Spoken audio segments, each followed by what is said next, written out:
Вы знаете, что Норман Осборн сам своего рода ученый, но под воздействием формулы гоблина он превращается в чокнутого зеленого гоблина. Но как же этот зеленый гоблин эволюционировал за эти годы? Чтобы узнать это, давайте пройдемся по его появлениям на телевидении и в кино. В анимации. В своем первом появлении на экране гоблин был одет в розовую одежду и фиолетовый пояс с соответствующим ранцем и сапоги, а на голове у него длинная шляпа, заправленная за его огромные уши.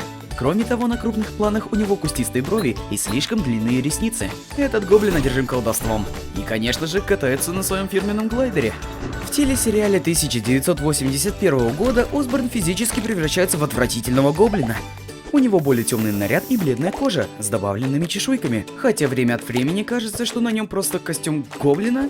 Но это не имеет значения, потому что когда его бьет током или он падает под взрыв, он волшебным образом превращается обратно в Нормана Осборна. В мультсериале Человек-паук 1994 года Норман одет в ярко-розовый наряд с золотым поясом, плюс в его маске желтые глаза и вампирические зубы.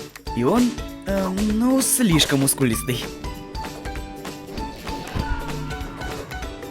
В непобедимом Человеке-пауке таинственный Гектор Джонс носит механическое одеяние с птицеподобными ногами, крылатым рюкзаком и большими очками. Несмотря на то, что он выглядит злодеем, этот гоблин очевидно добрый и даже объединяется с самим паучком.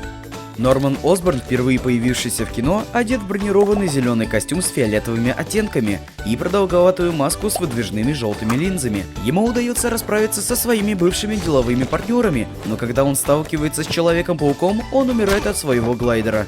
Однако в фильме Человек-паук 3 его сын Гарри клянется отомстить за своего отца. Он носит тактический черный костюм с зелеными акцентами, маску с лыжными очками, и позже он получает шрам от своей собственной тыквенной бомбы. Этот гоблин ездит на ховерборде и в конце концов объединяется с Человеком-пауком, жертвуя собой ради спасения своего друга Питера Паркера. В грандиозном Человеке-пауке Осборн одет в фиолетовый костюм, на котором изображена набедренная повязка с поясом в форме тыквы, и маску с крошечными ушами и плоскую шляпу. В основном он стреляет лазерами из своих пальцев, а также у него есть банда головорезов в тыквенных масках. В Великом Человеке-пауке Норман уводит ДНК паучка и Венома, что превращает его в жуткое существо – гоблина.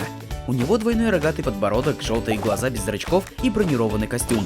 Он также носит железный костюм, становится Веном-гоблином, также Пауком-гоблином.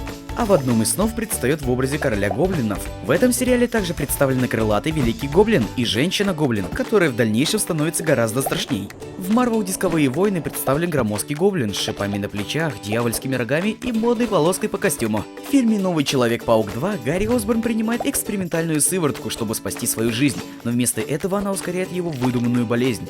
Затем он использует оливково-зеленый костюм, чтобы сразиться с Человеком-пауком, что в конечном итоге становится причиной смерти его девушки. И хотя он пытается создать зловещую шестерку, эта версия паука была отменена. Норман из сериала Marvel Мстители будущего носит милый костюм гоблина с шутовским воротником и очень длинными носками. О, и кроме того, он обладает способностями к суперпрыжкам. В Чере-вселенных появляется 25-футовый мутирующий гоблин с крыльями, хвостом и очень длинным синим языком. Однако он оказывается приспешником Кингпина, так что давайте продолжим. В мультфильме «Паучка» 2017 года Осборн сливается с синтетическим симбиотом и сывороткой шакала, что делает его темным гоблином.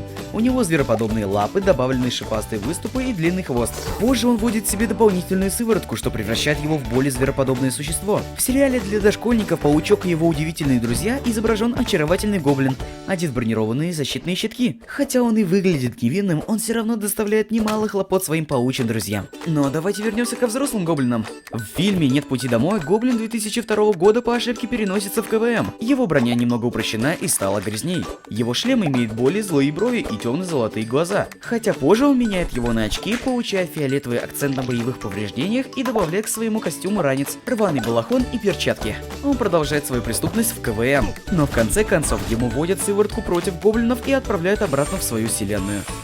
Такова ужасающая эволюция зеленого гоблина. Напишите в комментариях, какой гобби вам больше всего нравится.